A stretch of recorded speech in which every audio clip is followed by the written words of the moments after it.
पौधों की ग्रोथ अच्छी करने के लिए, उससे ज़्यादा से ज़्यादा फूल लेने के लिए उसको समय समय पे क्या देना चाहिए, पौधे हेल्दी रहें और खूबसूरत देखने में लगें, उसमें किसी भी प्रकार की कोई बीमारी न लगे और फूल भी बहुत अच्छा मिले हम लोगों को। तो हम सभी जानते हैं कि हमारे पौधों को भी जिस तरह से हमारे शरीर को विटामिन सी की आवश्यकता पड़ती है, उसी तरह से हमारे पौधों को भी पड़ती है।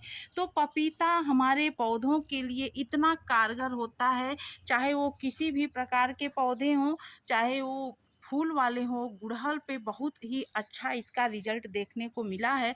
तो मैं आप लोगों से इस बात को आज शेयर करूँगी, बताऊँगी कि इसका हमारे पौधों पर क्या बेनिफिट्स हैं। जिस तरह से हमारे शरीर को एंटीबायोटिक दवाओं की ज़रूरत पड़ती है, तब हम हर प्रकार की बीमारियों से लड़ सकते हैं, उसी तरह से हमारे पौधों को भी मिट्टी में इन चीज़ों को देना बहुत ही ज़रूरी होता है, तभी हमारे पौधे काफ़ी स्वस्थ, हेल्दी और खूबसूरत दिखते हैं।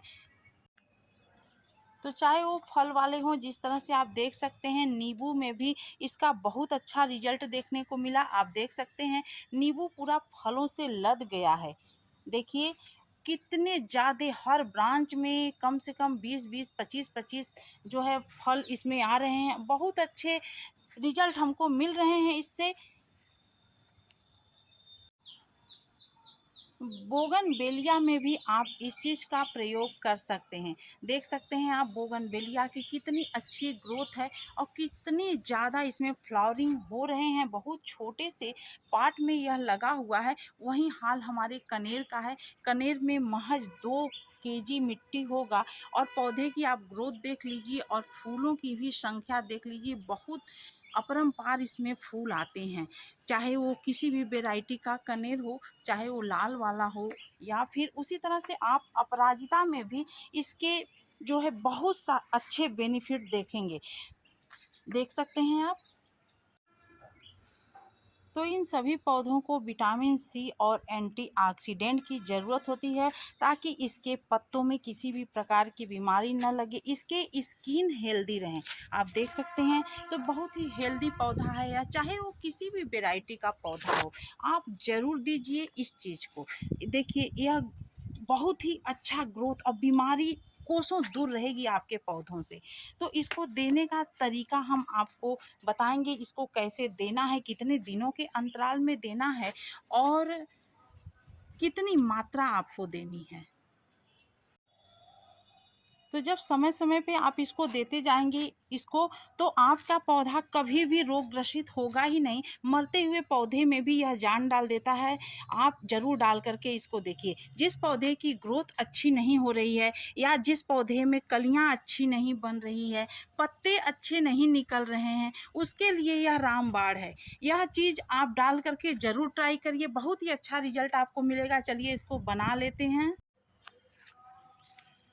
तो इस तरह से एक पपीता आप ले लीजिए। एक पपीते का रेशियो हम बता रहे हैं। एक पपीता, इतना बड़ा पपीता यदि आपको मार्केट में यह आसानी से मिल जा रहा है, या करीब आधा केजी का पपीता है। एक पपीता आप 10 पौधों में यूज कर सकते हैं। तो इसको छोटे छोटे पीस में काट लेना है।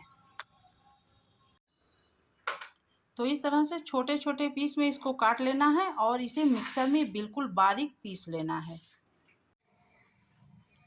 तो कुछ इस तरह से लिक्विड देखिए तैयार हो गया, बिल्कुल बारीक हम इसको पीस लिए हैं। अब इसे क्या करना है कि छानना वगैरह नहीं है। अब इसको हमें 10 लीटर पानी में मिला देना है इस तरह से।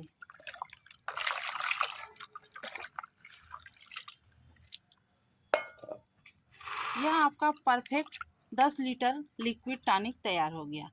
अब इसमें अगर आप मिट्टी बनाते समय हल्दी या चूना या काली मिर्च अपने पौधे में न डाले हों, मिट्टी जब पौधा लगाते समय ये तीनों चीज़ ज़रूर डालना चाहिए।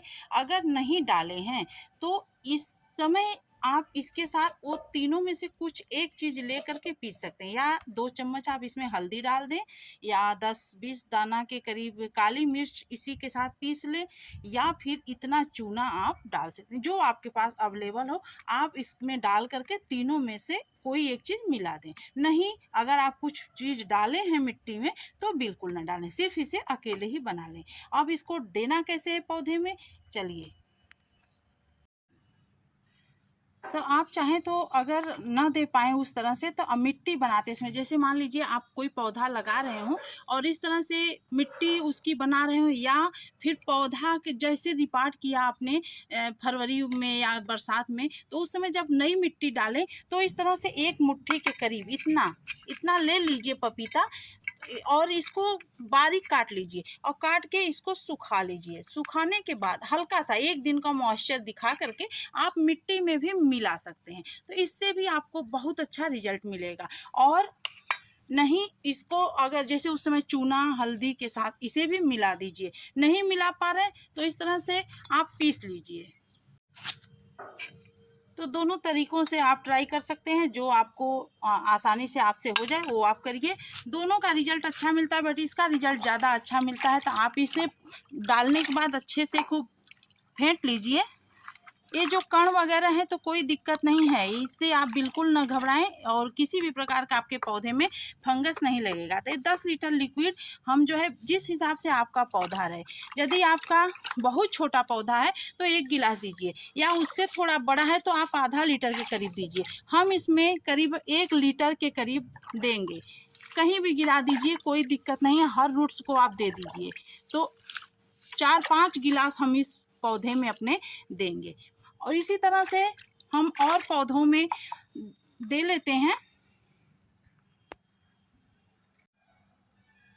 तो कनेर में देखिए हम कम से कम 3 गिलास देंगे। यह भी पौधा बड़ा ही है, उससे थोड़ा सा छोटा है, तो इसमें हम 3 गिलास डालेंगे। इस तरह से जब भी आप दीजिए तो इसको अच्छे से फेंट लीजिए। अब यदि आपका इस तरह का पौधा है, जैसे इतने बड़े बर्तन में लगा हुआ है, तो आप उसको इस तरह से फेंट करके 2 गिलास दे दीजिए, इस तरह से। तो इस तरह से सारे पौधों में आपको डाल देना है। इस तरह से हम सारे अपने पौधों में डालिए। ये मत देखिए कि आपका फूल वाला पौधा है, यदि आपका इस तरह का सब्जी वाला भी पौधा है, या किसी भी तरह से, जिस तरह से ये नींबू वगैरह है, इस तरह से कोई किसी भी प्रकार का पौधा है, सब में आप यूज करिए। तो इस पारिजात में हम 2 गिलास के करीब डालेंगे, क्योंकि अभी यह बहुत ही नया पौधा है।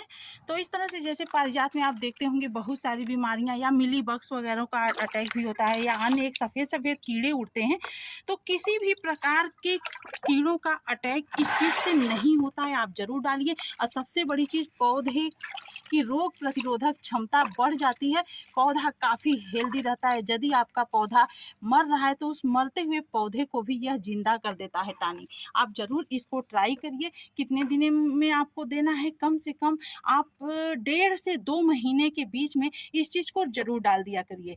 ज़्यादा से ज़्यादा 2 महीना, कम से कम 1.5 महीना, यानी 45-50 दिन के अंतराल में आप इसको ज़रूर डालिए। तो इस हाइब्रिड गुड़हल में भी आपको दे देना है। देखिए कितने अच्छे जो है साइज में फूल आ रहे हैं इसमें भी, तो इसमें भी हमें दे देना है। यदि इस तरह का आपका गमला है तो इस तरह से आप इसे भी कम से कम 3 से 4 गिलास दे दीजिए। 10 से 12 इंच के गमले में आपको बस सिर्फ 2 गिलास देना है, और एक पपीता 10 लीटर के करीब पानी में मिलाना है। इसका आपको ध्यान रखना है, मात्रा का आपको विशेष ध्यान रखना है, समय का ध्यान रखना है। किसी भी समय दीजिए, और 1.5 से 2 महीने के बीच में एक बार आप इस चीज़ को ज़रूर डाल दीजिए अपने पौधे में। यदि मिट्टी में इस तरह का मिलाए हैं तो आपको बहुत जल्दी देने की ज़रूरत नहीं है। 6 से 7 महीने के बीच में आप दे सकते हैं, या फिर साल में जब आप मिट्टी बदलते हो तब उस समय आप डाल सकते हैं। बार बार आपको इस चीज़ को नहीं देना है, 2 महीने में एक बार।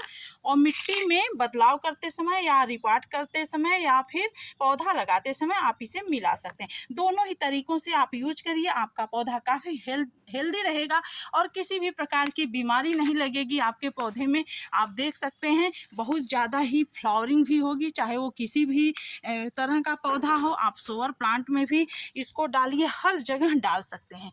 तो आप डाल करके इसका आनंद लीजिए। देखिए मैं फूल का कर रही हूँ हार्वेस्टिंग, और आप भी इस तरह से बहुत सारे फूल पा सकते हैं बिल्कुल हमारी तरह। तो आप ज़रूर इस चीज़ का प्रयोग करिए अपने पौधे को, और पौधे को रोग ग्रसित होने से बचाइए। उम्मीद है आपको जानकारी अच्छी लगी होगी। मिलते हैं अगले वीडियो में अगली जानकारी के साथ। शेयर ज़रूर करिएगा। Thanks for watching.